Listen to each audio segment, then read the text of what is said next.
نبی علیہ الصلوۃ والسلام مجلس ته یو ماشوم حاضر شو وی اے د الله پاک پیغمبره زه یتیم یم زما نه پلار الله جل شانه اغشته دی پلار مې نشته او وی کور کې مې مور ده یوه او یو مې خور ده او درېیمه ورځ ده چې مونږ هېڅ هم نه دي خوړلی زمونږ په کور کې اور نه دی بل شوی مونږ هېڅ هم نه دي خوړلی درېیمه ورځ ده د خوراک هېڅ هم نشته ای د الله رسوله تا له راغلی یم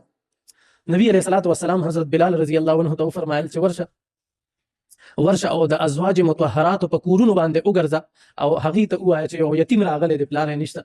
او تاسو راله سره کې د ازواج مطهرات په کورونو باندې وګرځېد واپس حضرت بلال رضی الله عنه رالو 21 کجورې ورته راټولې شوې نبی علیه الصلوۃ والسلام ته یې داسې په لاس کې کېغوستې نبی علیه الصلوۃ والسلام هغه کجورې د خولې مبارکې ته رانږدې کړې او هغې د باندې د برکت دعا چوب کړه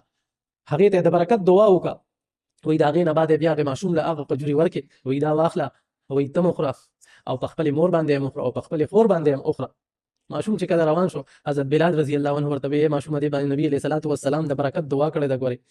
دا ډېر برکت واله دي نبی علیه الصلوۃ والسلام ورته د برکت دعا کړې ده ماشوم چې روان شو حضرت معاذ بن جبل رضی الله عنه نبی علیه السلام سره په مسجد نبوي کې ناستو چې ماشوم د مسجد نبوي نه ووتلو دا معاذ بن جبل غلی غوندې پاسېدو لاړو ماشوم ته ویې بچې دې خپاره شه په سر یې ورله لاس ووهلو ځان ته یې رانږدې کړو په سر یې ورله لاس ووهلو ځان ته یې رانږدې کړو او بیا واپس لاړو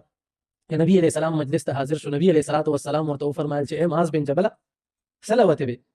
وایي دغه ماشوم مې ځان ته رانږدې کړو د الله رسول او په سر مې ورله لاس ووهلو ماشوم مې ځان ته رانږدې کړو یتیم او په سر مې ورله لاس ووهلو او ځان ته مې رانږدې کړو نبی علیہ الصلوۃ والسلام راته وویل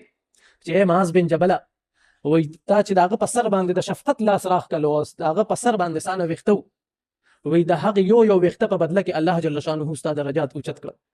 او د یو ویښته په بدله کې الله جل شانه تا ته نیکي درکړه دا اسانه لویه خبره ده